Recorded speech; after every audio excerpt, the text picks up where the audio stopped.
one question here. I had a guy send me a message.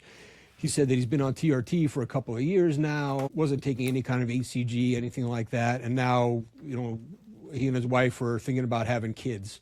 And, they're thinking, sometime in the next 3 to 6 months, they want to start trying. And he wants to know when, timing wise, when should he start taking hCG, or what should he do? Does he start right away? Does he wait? Is there a time period where you should say, hey, 3 months before you think you're ready? Is there a way to time it? Best time it, I guess, was his thing. He doesn't want to miss the sweet spot. What do you guys think about that? Ironically, that was what we did our podcast on last night. Really? Okay. Yeah, All right. So skip that question. We'll link below to the podcast. All right. Sweet. It'll come out tomorrow. Man, you're hitting 3 podcasts this week, Josh. I know. I'm a busy guy, so That's pretty good. I'm keeping it down this week. But no, we did talk about that. But for the sake of doing this live, there's no reason why I can't talk about it here. I tell people to allow me 3 months ahead of time.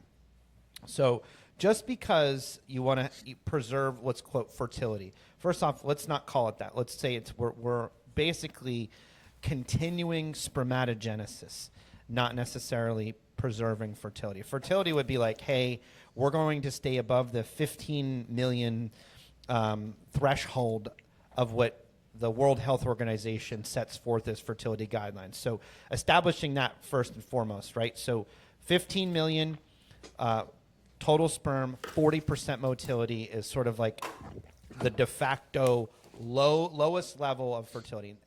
We can even take lower motility up to 30%.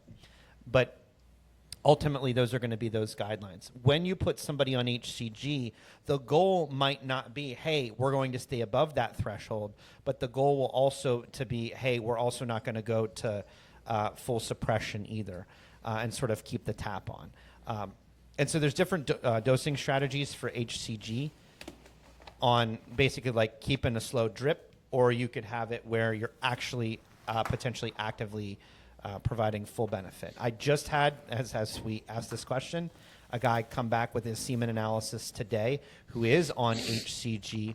We are doing it for fertility purposes, so we're trying to be above that threshold. And I think he came back at 36 million with 30% motility. So he's good, right? So that's my answer to that question. Nice. All right. How long would you try hCG for before needing to up the ante and add something else? If they've never been on it, I tell guys to give me 3 months. So in this case, it's going to take 3 months before we hit a baseline, and then I say 3 months of trying. So in this case, it would be 6 months. Gotcha. Before I would potentially add in urofolitropin or something like that. Gotcha. Okay. So yeah. No, I think that's good. I think that's solid advice. I like it.